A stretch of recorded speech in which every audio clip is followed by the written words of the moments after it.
Hello, my name is Matthew, and I just read The Five Orange Pips by Sir Conan Arthur Doyle.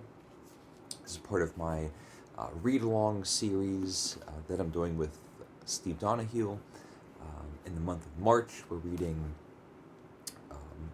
murder mysteries in mammoth quantities, and I've made a challenge for myself to not only read all of the Sherlock Holmes stories with Steve, but also to make a video on every story. And I just read The Five Orange Pips, which is one of those stories that has always stuck with me. I know it's one of the very well known stories, but it's always been one of the stories that I think about. And the reason is my friend Kevin read this story at some point years and years ago, and we had a conversation about it. And I just remember Kevin's impression and also his retelling of the story, and it's always stuck with me. And so, before I get to that, this story doesn't introduce, but really clarifies another aspect of these Sherlock Holmes stories that is so important. We just talked about in the last short story in my last video, um, that Watson does have a life outside of Sherlock. It's not that he's just a sidekick.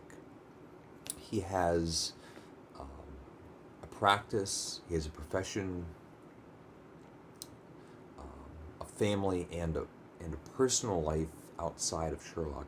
But he's also a writer, and Watson is just fascinated with his friend, this amazing person that he knows in his life, and uh, started writing these fantastical stories. And we have this um, internal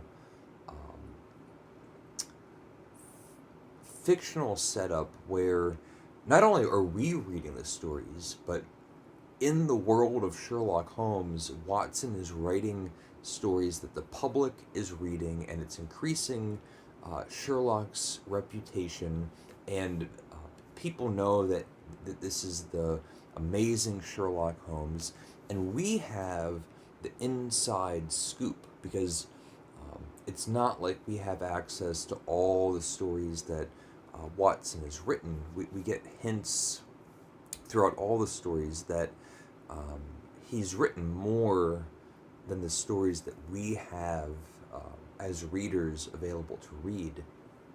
But we also uh, just sort of have like insider baseball because Watson is also telling us um, about stories that he decided not to read, not to write, and it's the curious ones, the strange ones.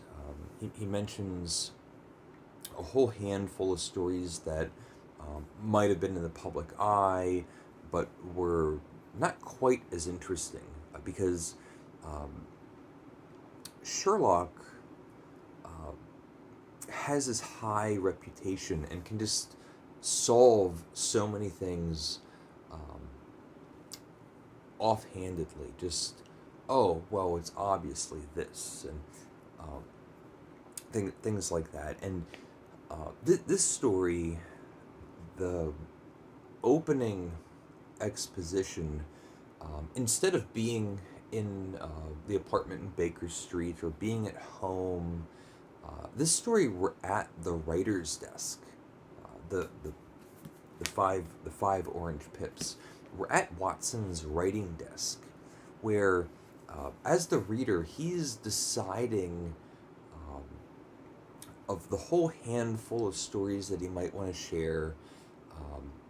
This one held a particular interest, and then we go on. But that setup uh, is just so great. There's so many levels to the relationship between Watson and Sherlock, and uh, this is sort of a professional aspect, but it's still building up to um, the affection that Watson has towards Sherlock as a friend. Sherlock mentions throughout these stories that Watson is his only friend. It's his confidant, his colleague. There's no one that understands Sherlock the way that Watson does, and it's conveyed that expression is conveyed through the stories that Watson is telling us. It's it's great. It's such fun reading, just spending time with these characters. But we have this story, and we start getting this story that there's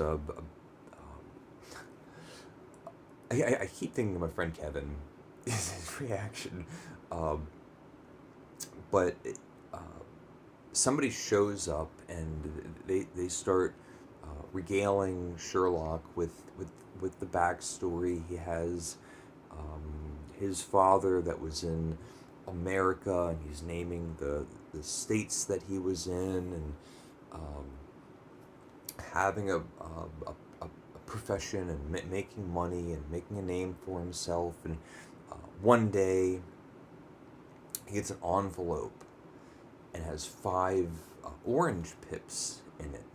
And he shakes them out, and on the inside of the envelope is this obscure, mysterious um, writing, and it says KKK, and nobody knows what that means. And then very quickly the father dies, and now the person's there because he later on, but in present in the story, he has himself received a letter that has these orange pips seeds, and the letters KKK. And Holmes is listening to this story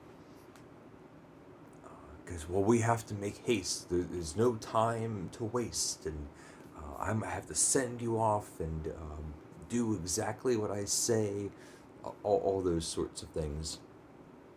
And my friend Kevin, as he was like retelling me this, we were uh, just having a ball, kind of howling about an extremely sensitive topic, the KKK, the Ku Klux Klan. But this whole story hinges on the fact that nobody knows about it. It's this esoteric um, bit of trivial knowledge that hasn't yet um, reached England at the time, or had not um, completely immersed itself into the culture of England at the time. And so the reveal, which reading by modern standards feels absurd and curious, where there's the moment where Sherlock has to say to Watson, um, as if Sherlock has, um, like he does, that incredible grasp of specialized knowledge that the general public would have no idea about. In almost like the same way in the last short story, the Boscombe murders, where uh, not only has Sherlock researched 140 different kinds of tobacco. He's actually written papers on the different kinds of tobacco ash and stuff like that. This time, he says to Watson, go over and get my American Encyclopedia and look up KKK. Ah, there it is, the Ku Klux Klan. And it's an extremely unfortunate realization or event that it is so well known and has been so prevalent, and it still continues. That part is heart wrenching, but to read it now and think, gosh, like at the time, how many readers were scratching their heads as they're reading it, going KKK. I wonder what the KKK is. Curious. And with the KKK, of course, Sherlock is able to pull out all of the threads, and he knows what there's shipping merchants going around, and it has to be a certain ship. It's not this kind of ship; it's another kind of ship, and we're gonna write a letter over here, and starts figuring stuff out, and we get the conclusion, we get the resolution of the story, but it's not inconclusive, but unsatisfying, because the person the person that shows up doesn't have a happy ending. So Sherlock figures out what happened, but wasn't able to save the day. And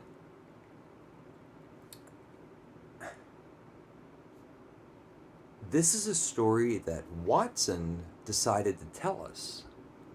It's not showing that, it's not telling us that Sherlock solves all the cases and everybody always, the good guys always come out well and the bad guys always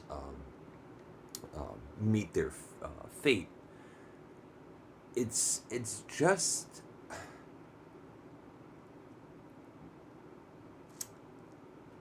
Watson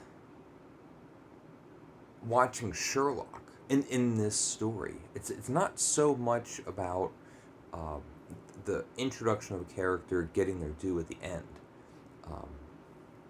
It's Sherlock rattling around and then spinning it up and resolving something, figuring out the unfigureoutable.